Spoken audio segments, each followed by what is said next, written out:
Eu convido você para abrir a sua Bíblia em Atos dos Apóstolos, capítulo 16. Atos, capítulo 16, do versículo 11 ao 15, e depois o versículo 40.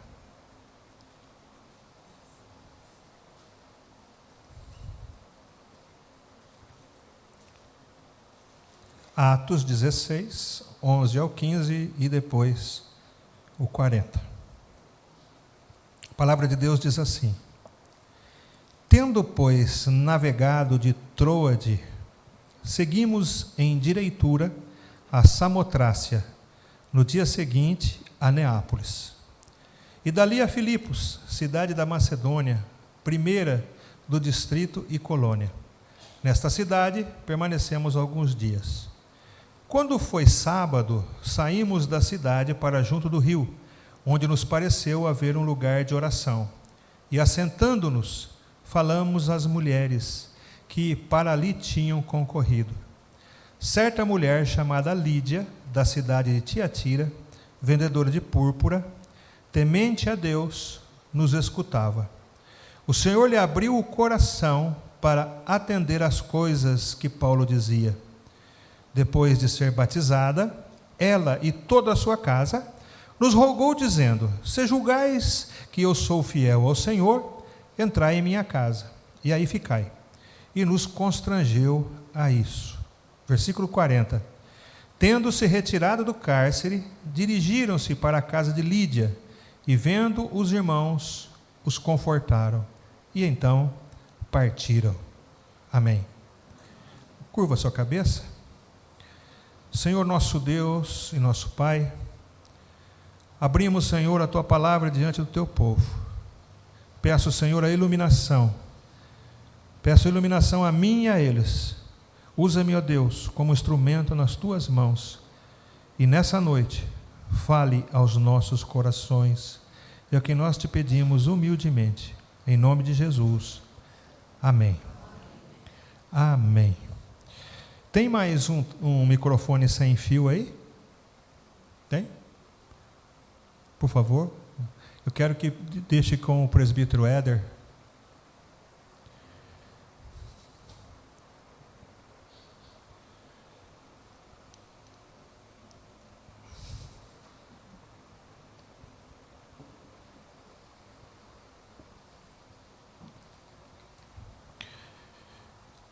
Você poderia colocar o mapa para nós? Isso. Presbítero Éder, por favor, eu gostaria que você começasse a ler o capítulo 16, desde o versículo 1. Enquanto você lê, eu vou falar para você: continua, tá bom? Se quiser apagar aqui um pouquinho, você pode apagar. Irmãos, eu trouxe isso aqui para que os irmãos tenham o saborzinho das lições dos estudos bíblicos que nós damos às quartas-feiras. Se você pode vir e não vem, você está, primeiro, errando, né? E segundo, perdendo, porque quem vem às quartas-feiras já conhece esse mapa, já conhece Atos dos Apóstolos, porque nós estudamos todos os versículos, e agora nós estamos entrando na carta aos Gálatas.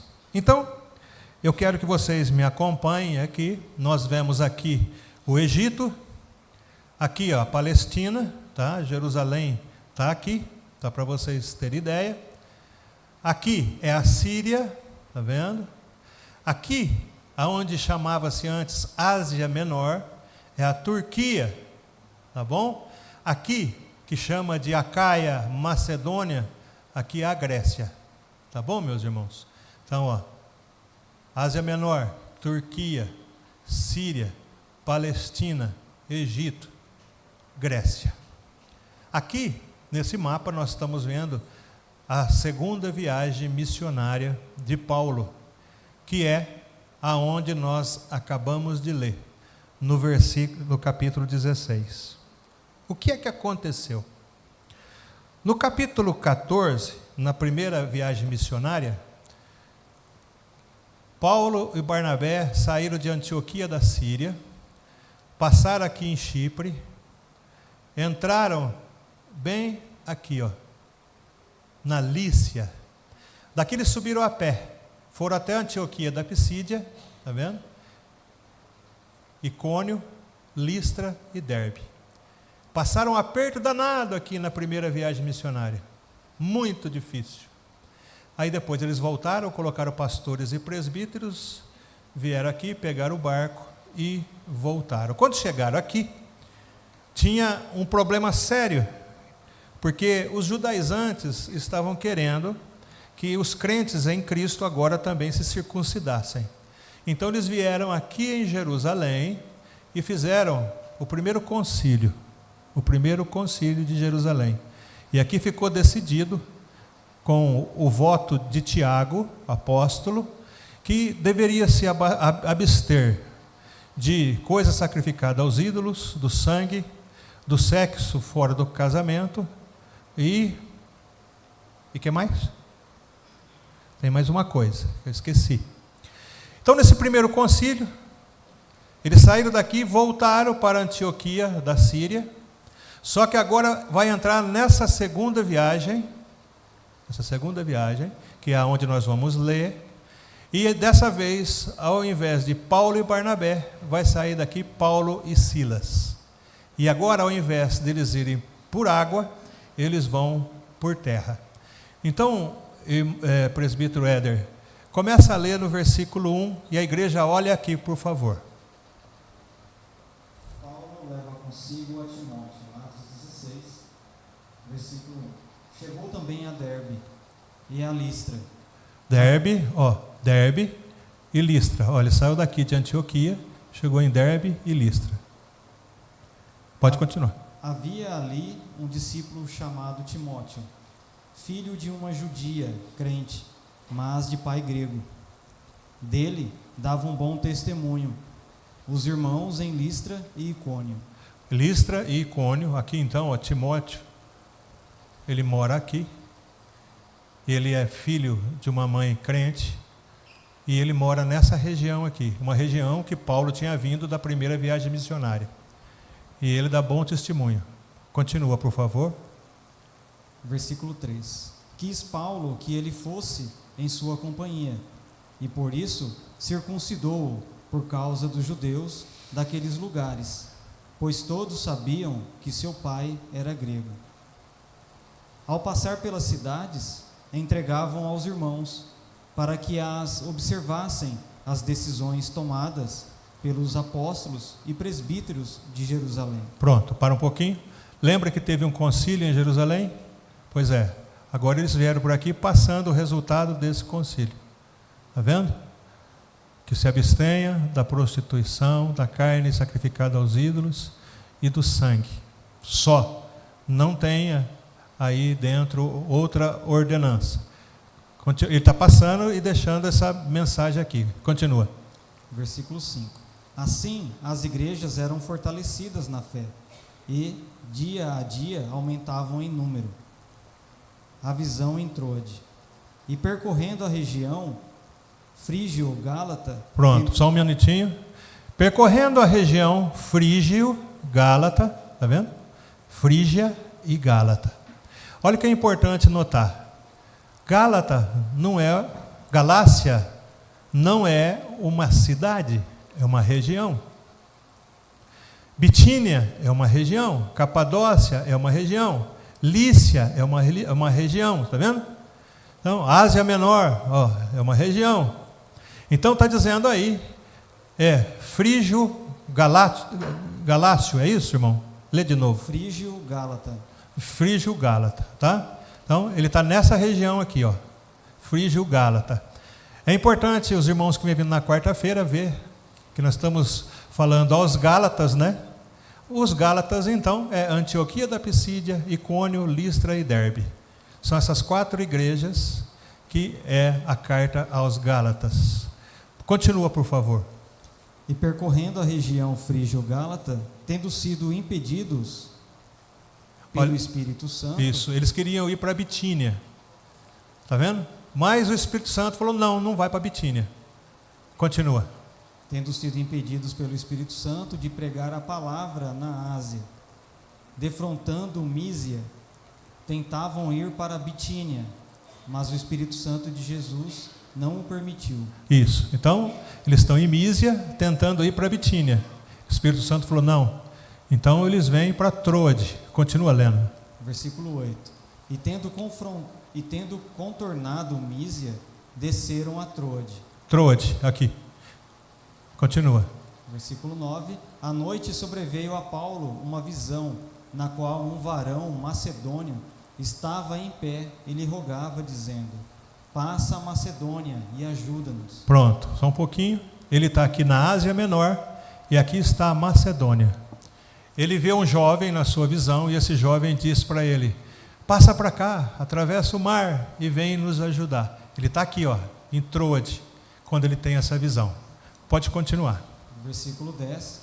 Assim que teve a visão, imediatamente procuramos partir para aquele destino, concluindo que Deus nos havia chamado para lhes anunciar o Evangelho.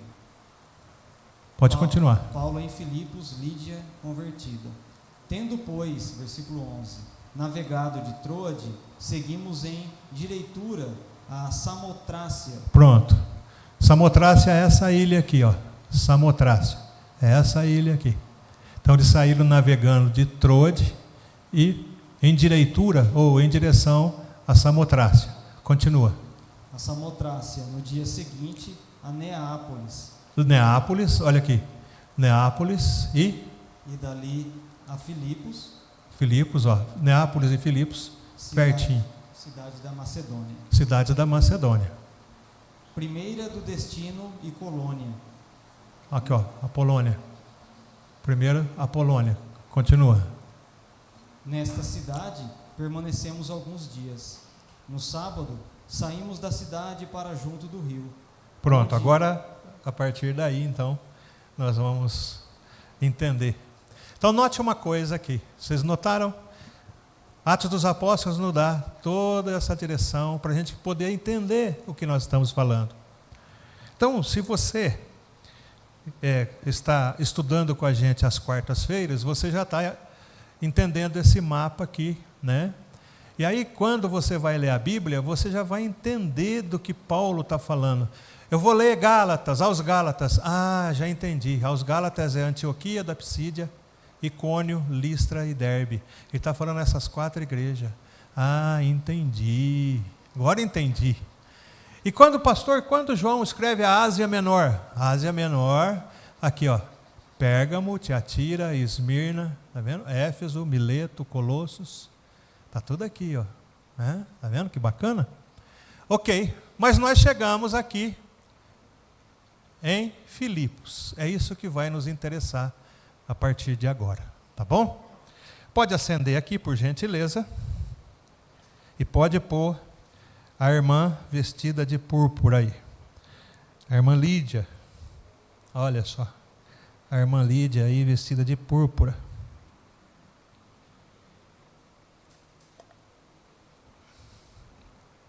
Agora que vocês entenderam como foi a viagem. Tendo, pois, navegado de Troade, seguimos em diretura a Samotrácia, no dia seguinte a Neápolis, e dali a Filipos, cidade da Macedônia, primeira do distrito e colônia. Nessa cidade permaneceremos alguns dias. Minhas irmãs, eu escolhi esse tema para essa noite, o legado de Lídia e a missão de casa, porque tem tudo a ver com as irmãs aqui da Betel. São vocês. A força da mulher presbiteriana. Eu vejo na vida de Lídia muitas irmãs da Betel. Nós não celebramos hoje um padrão de fragilidade. A mulher é fraca. Não. Nós celebramos uma data de mulheres fortalecidas, fortes, né? Uma fortaleza bíblica. a dignidade da mulher, a dignidade feminina, é uma herança que Deus deu para a terra, para a igreja. Quando nós olhamos para a Bíblia, nós vemos as mulheres acompanhando a Jesus. É certo que os 12 apóstolos são homens, os pastores são homens e assim por diante. E teologicamente, biblicamente, precisa ser assim. Mas quando nós olhamos para a Bíblia, nós vemos, por exemplo, Jesus crucificado e sozinho. Sozinho de homens. Porque a mulherada estava lá. Enquanto Pedro estava fugindo, os outros apóstolos fugindo, a Bíblia cita um monte de mulheres que estão ali ao pé da cruz. Tipo assim, se quiser matar, pode matar, mas nós cremos. A fé feminina é um negócio, é uma tigresa, é uma força. E é dessa força, desse ímpeto, dessa alegria, que nós queremos falar nessa noite. A história de missões, elas são muitas vezes marcadas por viagens internacionais, intercontinentais. Nós vemos os missionários que chegaram aqui no Brasil para a Igreja Presbiteriana, não é? O Simonton, o Blackford e outros, das outras igrejas também, a Assembleia de Deus, Gunnar Wingren, Daniel Berg, enfim, cada um tem aquele que chegou aqui no Brasil em missões internacionais. Mas é possível, e aqui no texto que nós vamos estudar, é possível se fazer missões na sua própria casa, dentro do seu lar, começando na sua casa, né? Porque em Filipos, a missão evangélica, da pregação do evangelho, começa na casa de Lídia, dessa mulher.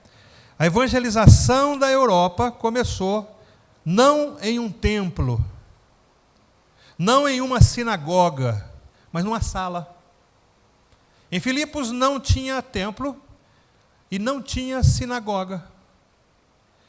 Todas as vezes que Paulo viajava, o primeiro lugar que ele ia era na sinagoga, ou seja, da religião judaica. Porque até então o cristianismo era apenas um braço do judaísmo. E ele podia, e isso ele fazia, falar nas sinagogas a respeito dessa nova visão, dessa nova doutrina. Mas quando ele chega ali em Filipos, não tem sinagoga. Não tem. O que ele faz então? Ele vai procurar algum lugar que lhe dê um amparo ou que tenha uma chance de falar do evangelho. E ele vai à beira de um rio, aonde as mulheres iam para orar. Olha só, que bacana. Não tem igreja, não tem templo, não tem sinagoga, mas tem gente piedosa. E essas irmãs piedosas, essas mulheres piedosas, estão orando na beira desse rio. Vamos entender então, primeiro, a pré-conversão de Lídia. Apesar dela estar orando junto com as mulheres, ela ainda não conhece o evangelho. Não conhece. Como lá em Filipos não tem sinagoga, Paulo então encontra ela na beira de um rio. E na beira desse rio, ele conhece Lídia e fica sabendo que ela é uma comerciante, uma vendedora de púrpura. Uma vendedora de púrpura. Ela era de Tiatira. Tiatira, como eu mostrei para vocês no mapa, era uma cidade onde se fazia muito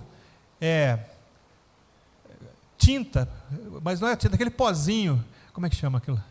Corante, obrigado. Tinha muito corante, mas o corante mais caro de todos é a púrpura. A púrpura é o corante mais caro que tem.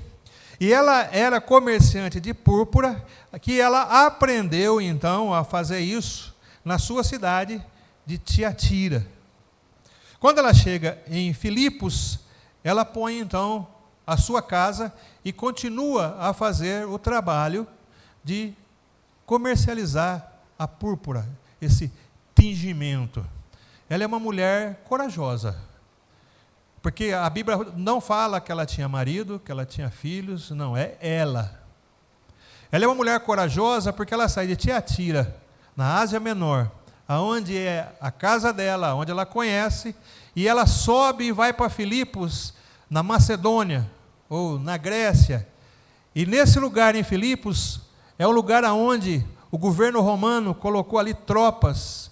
Eles ficavam todos sediados ali em Filipos, as tropas romanas. E essa mulher, sozinha, ela sobe ali para fazer negócio. Essa tinta púrpura, escuta essa, ela custava 3 vezes o preço do ouro. Então, se para você comprar 1 grama de púrpura, você tinha que pagar 3 gramas de ouro. É cara ou não? É bem cara, né? Pois é. E é nesses termos que ela trabalha. Se eu perguntasse para você, ela é pobre ou rica? Hã? É rica. É rica. Se ela está comerciando algo tão caro desse jeito, a púrpura daquela época, ela saía de um caramujo. Esse caramujo, né, é búzios. Ele era espremido e uma gosminha que saía dele transparente, depois ficava púrpura. Então, para você fazer 1,5 grama de púrpura, você tinha que mexer com 12.000 caracóis. Era muito serviço. Então, é um negócio caríssimo. Essa mulher é uma mulher rica, né? E aqui tem uma curiosidade, tá bom? A púrpura, ela era usada só pelos reis e pelo alto escalão do Senado e militar. Mas o imperador romano, certa vez, ele proibiu que qualquer outra pessoa, a não ser ele, usasse a púrpura, porque era um negócio assim, se andasse com a púrpura já sabia que era bilionário. Só tinha um probleminha, a púrpura fedia peixe podre. Você tingia essas roupas aí, né, com púrpura, e demorava mais de 1 ano para sair o cheiro de peixe apodrecido. Então eu fico imaginando o imperador, né, tudo purpurento e aquele fedor de peixe. Não é? E é essa a situação que nós estamos falando. Ela trabalha com isso. Portanto, ela é uma mulher rica, ela é empreendedora, ela é uma mulher valente, né? Mas ela é também temente a Deus. Olha o que a Bíblia diz aqui, versículo 14. Certa mulher chamada Lídia, da cidade de Tiatira, vendedora de púrpura, temente a Deus. O que significa temente a Deus? Nesse contexto, significa que ela já tinha deixado os outros ídolos para crer em um único Deus, o Deus dos judeus, o Deus de Israel. Só que ela ainda não tinha se convertido totalmente aos rituais judaicos. Portanto, ela orava a esse Deus, ela era temente a esse Deus. É isso que o texto está dizendo. Ela é temente a esse Deus, mas ela ainda não conhece Jesus. Então, o termo técnico para os gentios não judeus que haviam abandonado o politeísmo para adorar a Deus é temente a Deus. Eles frequentavam as orações dos judeus, eles faziam as orações em casa, né? Mas ainda não se haviam convertido formalmente ao judaísmo. Então, essa é Lídia. Ela então estava à beira do rio num sábado orando, mesmo que sem uma igreja formal, sem uma sinagoga na cidade, ela e outras mulheres estavam orando a Deus. Eu fico pensando, né, nas irmãs que oram, irmãs de oração, irmãs que tiram um tempo para ficar sozinha, orando não só por ela, mas pelos seus, pelo seu marido que está trabalhando, muitas vezes, pelos seus filhos que estão indo mal na escola. Mulheres igual a Lídia, que junto com outras mulheres escolhem um tempo para ficarem juntos em oração. Mas a Bíblia também diz que ela estava atenta. Olha só o que está dizendo no versículo 14. Temente a Deus, nos escutava. O Senhor lhe abriu o coração para atender às coisas que Paulo dizia. Então, ela está atenta para escutar o que é que Paulo tem para dizer. Ela presta atenção nas coisas concernentes ao Evangelho, ao reino. Ela é uma mulher que está interessada nesse único Deus, ela quer saber mais sobre esse único Deus, e quando ela ouve a pregação de Paulo, ela vai se converter. Ela é uma mulher decidida, e eu vejo ela assim, uma mulher meio que mandona. A Bíblia não, né? Eu tenho uns colegas que têm jipe, que eles falam assim, o homem que não tem um carro velho, uma mulher que manda nele, não sabe o que é felicidade.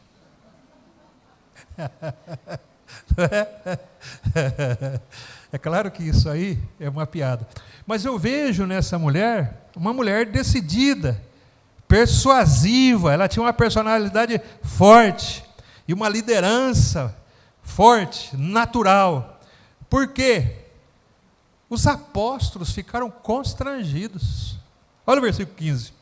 Depois de ser batizada, ela e toda a sua casa nos rogou, dizendo, se julgais que eu sou fiel ao Senhor, entrai em minha casa e ali ficai.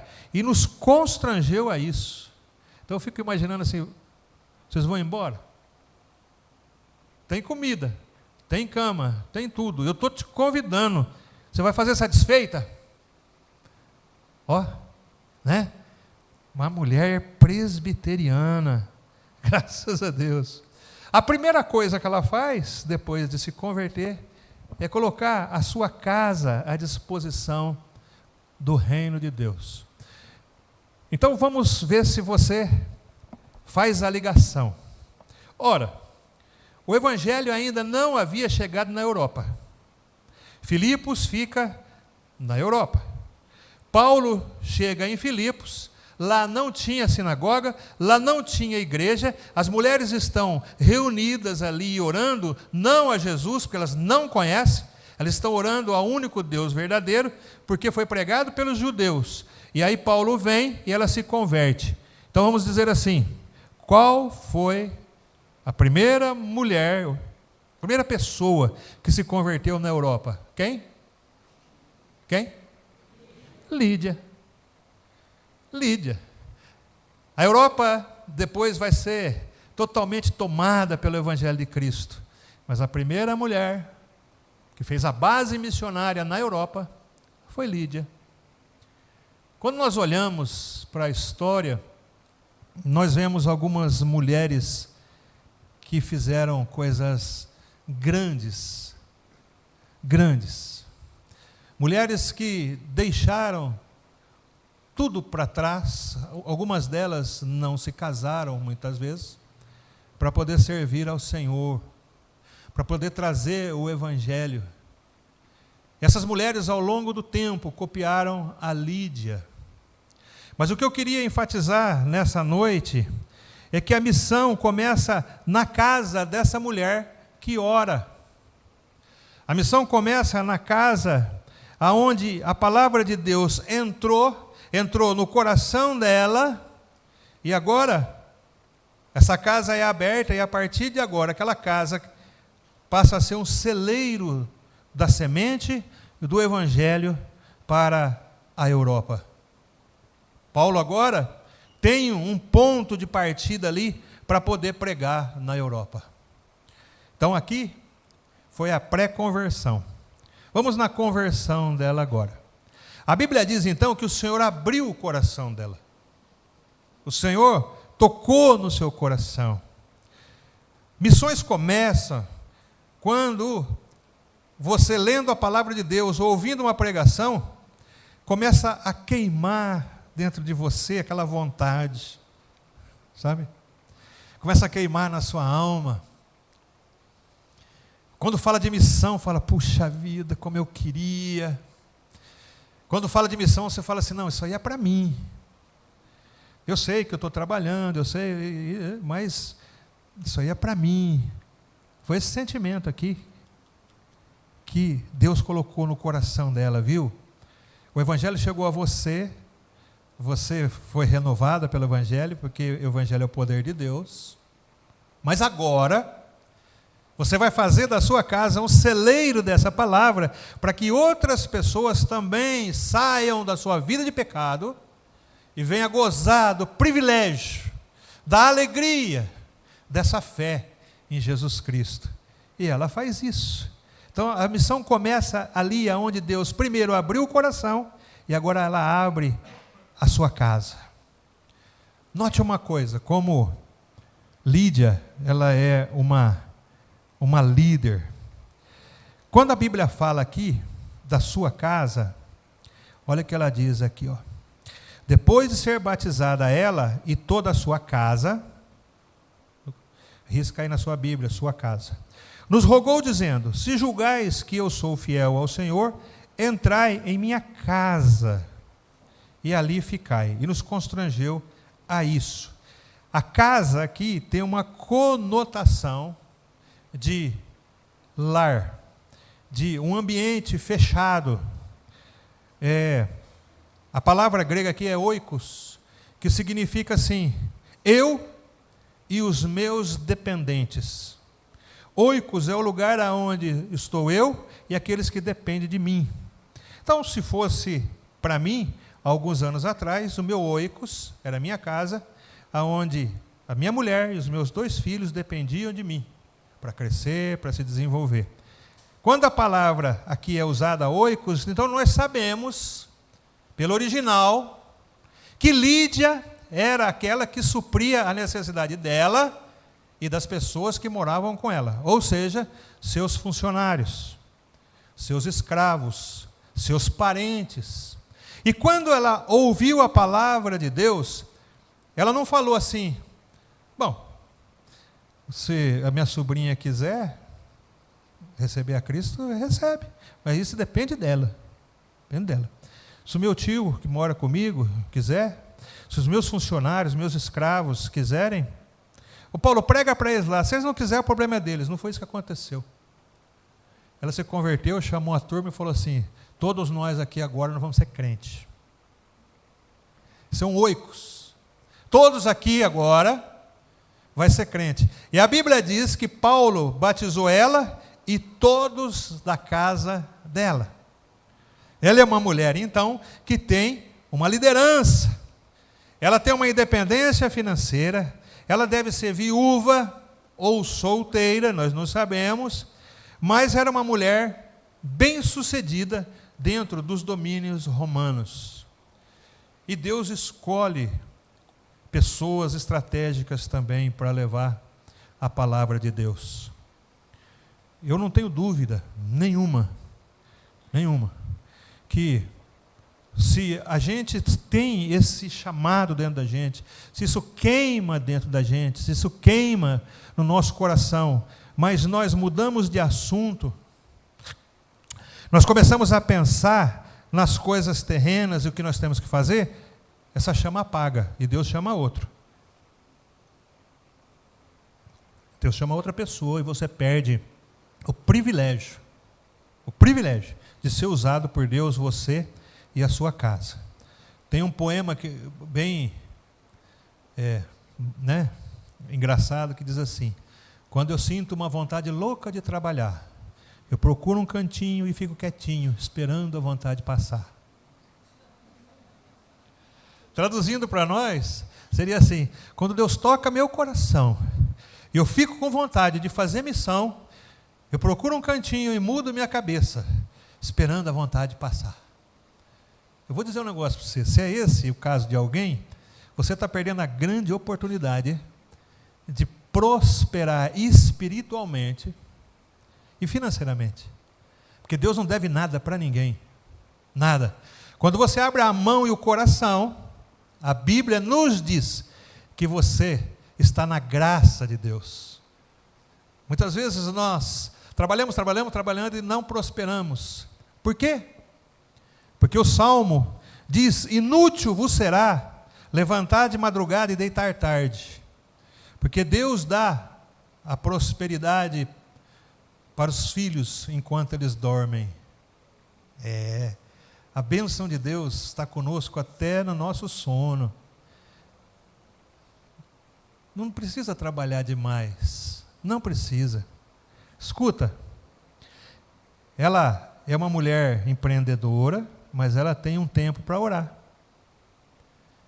Ela é uma mulher envolvida com o comércio, mas ela tem um tempo que ela vai meditar nas coisas de Deus e orar a Deus. Essa mulher, ela é preocupada.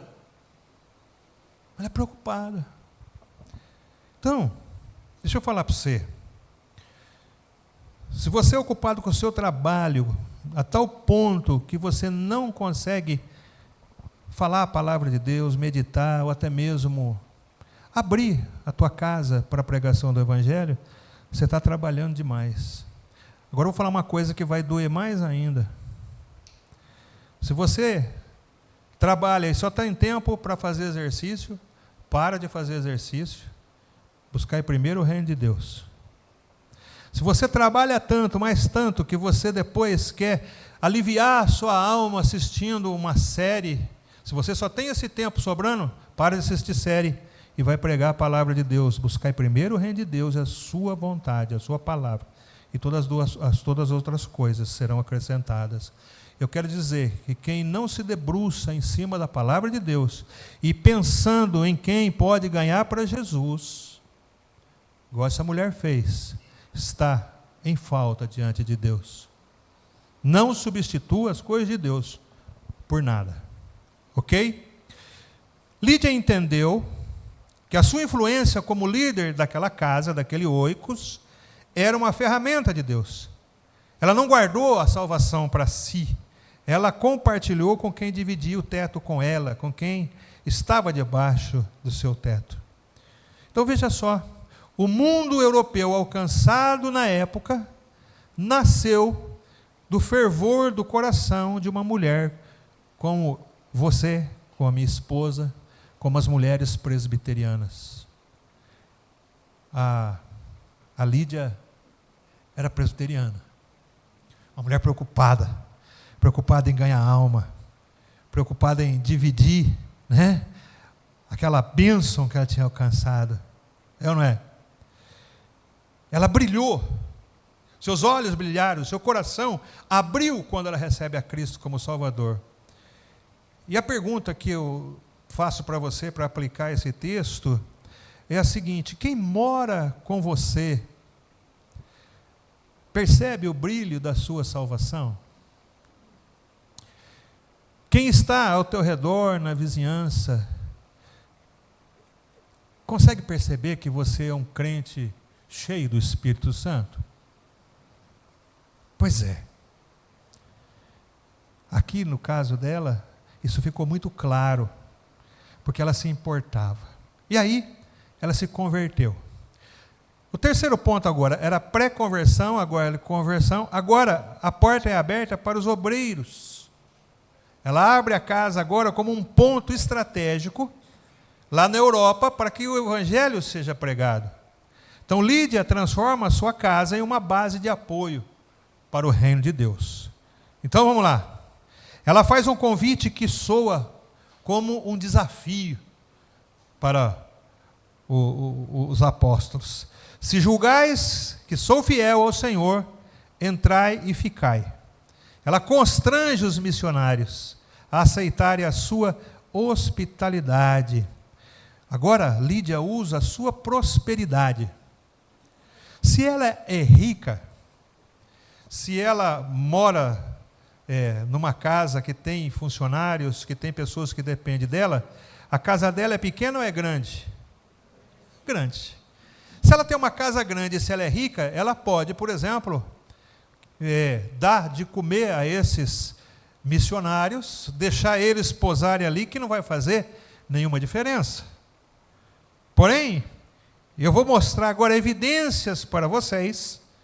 Quando Paulo agora já não está mais em Filipos, ele está em outro lugar, e ele escreve uma carta aos filipenses. Quem são os filipenses? Os filipenses são os crentes que receberam a Cristo como Salvador na casa de Lídia. Quando você lê a carta de Paulo aos filipenses, você tenha na sua cabeça, na sua memória, que essa igreja, lá em Filipos, nasceu na casa de Lídia. Se não, vejamos. Lídia abriu a sua casa, que é no capítulo 16 e 15. Anos depois de alguns anos, a igreja de Filipos era a que mais se preocupava com o bem-estar de Paulo. Enquanto outras igrejas se perdiam em discussões, os filipenses enviavam mantimentos e ofertas para o apóstolo na prisão.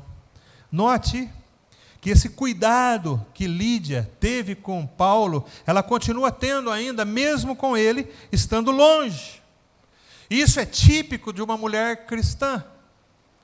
Isso é típico de uma irmã cristã, que mesmo depois de algum tempo, ela ainda ora e se preocupa com aquele pastor, aquele missionário, com aquele irmão.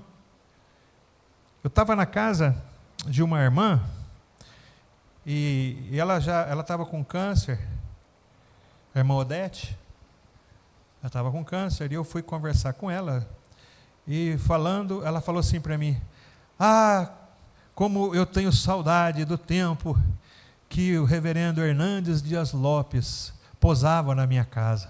Ele ainda era estudante, seminarista, e aos sábados e domingos que ele estava aqui em Campinas, a gente buscava ele e ele ficava na minha casa, aqui em Americana. E ela disse, eu oro por ele todos os dias. Ora, ela tem marido, ela tem filhos, mas não esqueceu. Ou seja, os pastores, os missionários, eles têm o privilégio de serem lembrados nas orações das irmãs. Assim como nós vamos ver aqui, que Lídia não se esqueceu de Paulo e dos obreiros. Filipenses capítulo 4, versículo 15.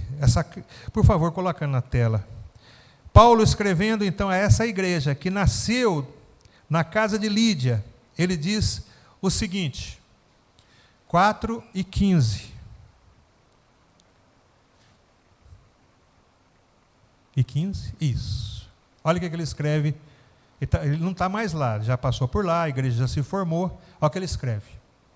E sabeis também vós, ó Filipenses, que no início do Evangelho, quando parti da Macedônia, nenhuma igreja se associou comigo no tocante a dar e receber, senão unicamente vós outros, vocês.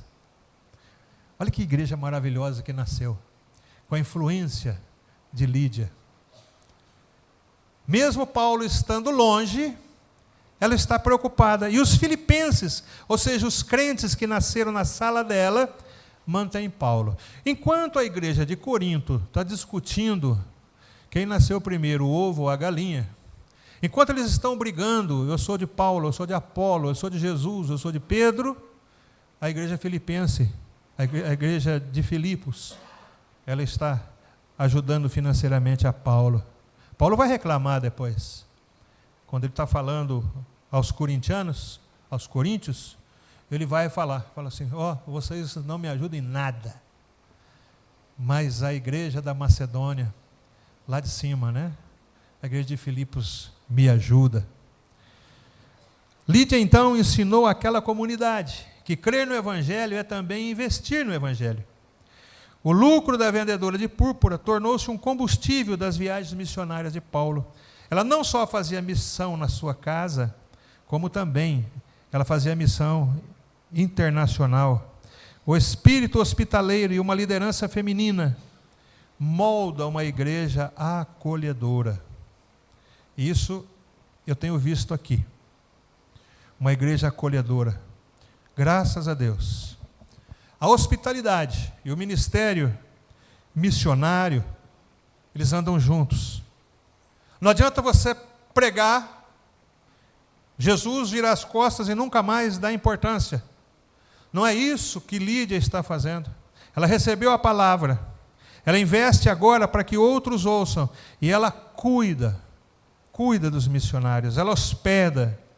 Quando você abre a sua casa para um pequeno grupo, para um missionário, para um aconselhamento, você está financiando a prosperidade e o aumento do reino de Deus na terra.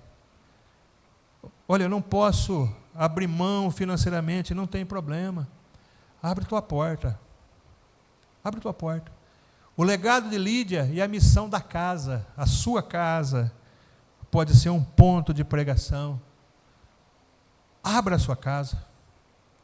Quando o irmão Luiz perguntar, irmãos, quem pode fazer um culto, você vai lá e seja o primeiro a dar o seu nome. Nesses cultos que nós tivemos, fomos muito bem recebidos, comemos algumas coisinhas muito boas, e agradeço, mas eu quero dizer, se você não puder oferecer isso, não tem problema nenhum, só o culto, já está bom, já está bom. Ninguém vai esperar nada de você, ninguém. E ninguém deve também chegar lá e constranger, irmão, não vai ter nada para comer? Não. Todos os ministérios da Betel são missionários. Não é restaurante, é ou não é? Pois é, ofereça a sua casa, a sua estrutura, para que o reino de Deus prospere.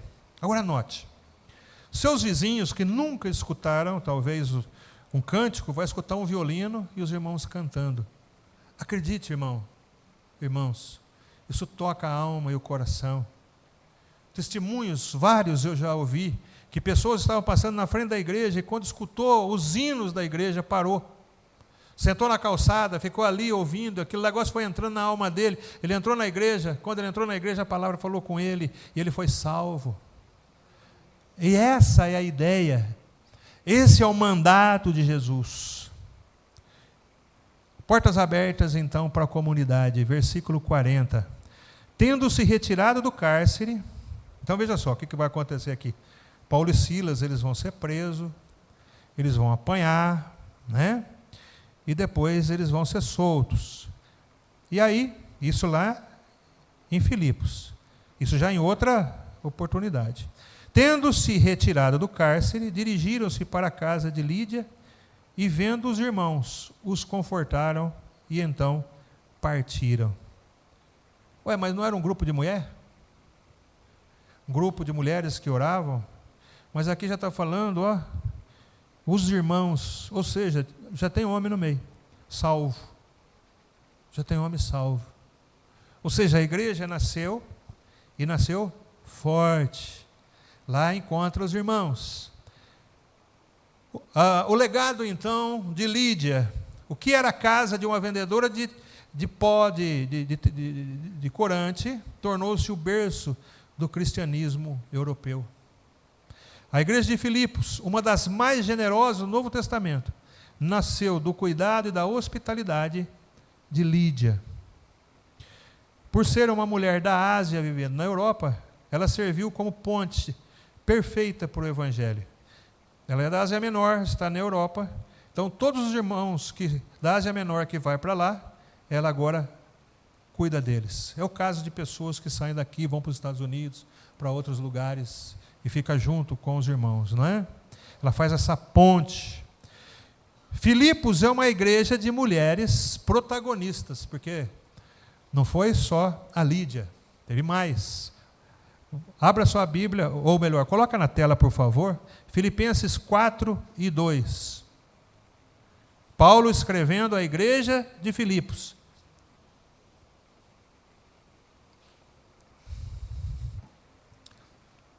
Olha aí. Rogo a Evódia e rogo a Sintique, pensem concordemente no Senhor. A igreja cresceu tanto, e essas irmãs começaram até a brigar lá. Paulo, quando manda, então, essa carta, ele diz assim, é uma bênção, né? Paulo e Sintique, mulheres, e depois ele vai falar que lutaram ao lado dele no Evangelho. Vê para mim se é antes ou depois. São mulheres que lutaram com Paulo e agora se desentenderam. Ou seja, o Evangelho está crescendo, homens estão se convertendo, e também as mulheres. Está escrito assim, lutaram ao lado deles no Evangelho. Tá? Eu não sei se foi antes ou depois, mas Paulo fala que essas mulheres lutaram com ele em favor do Evangelho. Só que agora está dando um conselho, não briga mais não. Lídia abriu o caminho e outras mulheres agora exercem também o ministério e a liderança na igreja primitiva. Eu não marquei aqui, né? Terminando. Quando nós olhamos para Lídia, quando nós olhamos para o resultado da pregação do Evangelho a ela, do que ela fez por missões, nós vemos que é uma mulher extraordinária. Rica como era, ela poderia estar nos altos círculos. E como ela é comerciante de púrpura, ela poderia estar vestida daquele jeito que nós vimos ali, roxinha, né? Que era o lugar era o mais caro de tudo, e todo mundo olhando para ela e invejando, não é? Falando, nossa, essa mulher realmente é riquíssima. Mas ao invés disso, essa mulher rica, essa mulher que tem uma liderança forte, ela escolhe usar tudo isso que Deus deu a ela a favor do Evangelho. O apelo nessa noite para as nossas irmãs, porque hoje é o dia da mulher presbiteriana, é você fazer de tal maneira a tua rotina, e fazer de tal maneira que, se você puder abrir a tua residência para os cultos, talvez a sua casa será o próximo ponto de pregação da Betel. A sua casa será a casa tão abençoada porque almas se renderão a Cristo dentro do seu lar. E além das bênçãos terrenas que isso atrai, quando você chegar no céu, você vai receber o galardão por isso. Como eu disse, Deus não deve nada a ninguém. E ainda que a nossa salvação seja graciosa pela graça de Deus, quando você trabalha para Jesus, é claro que você também é abençoado por isso. Você é abençoado por fazer a tua obrigação. Pensa, que bênção, que cada um de nós, principalmente as irmãs, né, tenham dentro de si essa abertura, né, como Lídia. E ela prova, Lídia prova que ela não precisa de um púlpito para pregar o Evangelho, para ser missionária. Precisa apenas de um coração atento para a chamada de Deus. Precisa apenas de uma mesa posta para que as pessoas possam chegar na sua casa e ouvir a palavra de Deus. A Europa foi inteirinha alcançada por causa de uma mulher que disse: use a minha casa, use as minhas coisas para falar de Jesus. Quero repetir para que não fique dúvida. A Betel é responsável pela salvação das pessoas na Praia Azul. É nossa obrigação. Aqui é o nosso Filipos. E aqui estão Paulo, Timóteo, Silas, para pregar o Evangelho. Abra a sua casa, abra o seu lar. Deus abençoe.